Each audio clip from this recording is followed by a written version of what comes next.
Alice was beginning to get very tired of sitting by her sister on the bank, and of having nothing to do. Once or twice she had peeped into the book her sister was reading, but it had no pictures or conversations in it. And what is the use of a book, thought Alice, without pictures or conversations? So she was considering, in her own mind, as well as she could, for the hot day made her feel very sleepy and stupid, whether the pleasure of making a daisy chain would be worth the trouble of getting up and picking the daisies, when suddenly a white rabbit with pink eyes ran close by her. There was nothing so very remarkable in that, nor did Alice think it so very much out of the way to hear the rabbit say to itself, oh dear, I shall be too late." When she thought it over afterwards, it occurred to her that she ought to have wondered at this. But at the time it all seemed quite natural. But when the rabbit actually took a watch out of its waistcoat pocket and looked at it and then hurried on, Alice started to her feet, for it flashed across her mind that she had never before seen a rabbit with either a waistcoat pocket or a watch to take out of it, and, burning with curiosity, she ran across the field after it, and was just in time to see it pop down a large rabbit hole under the hedge. In another moment down went Alice after it, never once considering how in the world she was to get out again. The rabbit hole went straight on like a tunnel for some way, and then dipped suddenly down, so suddenly that Alice had not a moment to think about stopping herself before she found herself falling down what seemed to be a very deep well. Either the well was very deep, or she fell very slowly, for she had plenty of time as she went down to look about her, and to wonder what was going to happen next. First, she tried to look down and make out what she was coming to, but it was too dark to see anything. Then she looked at the sides of the well, and noticed that they were filled with cupboards and bookshelves. Here and there she saw maps and pictures hung upon pegs. She took down a jar from one of the shelves as she passed. It was labelled orange marmalade, but to her great disappointment it was empty.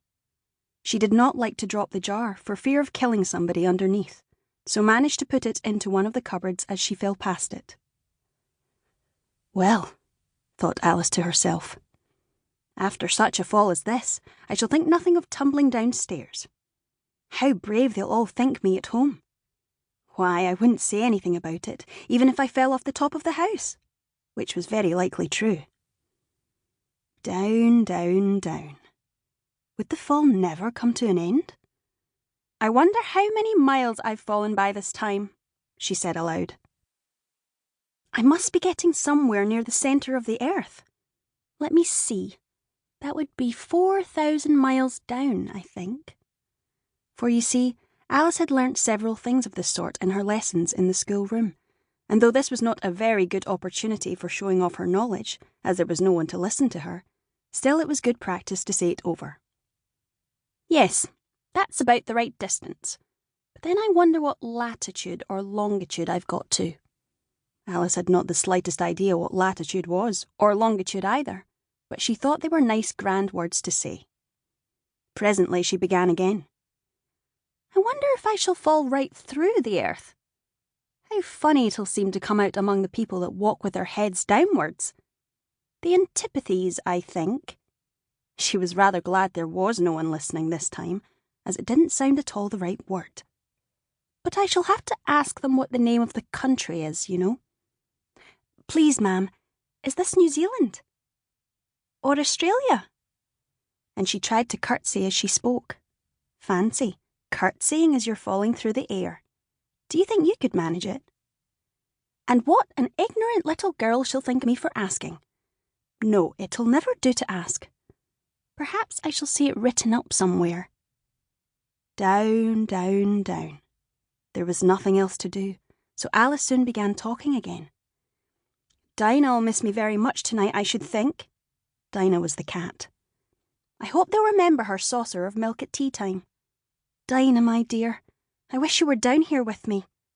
There are no mice in the air, I'm afraid, but you might catch a bat, and that's very like a mouse, you know. But do cats eat bats, I wonder?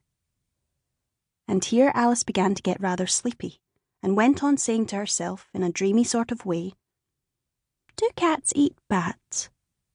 Do cats eat bats?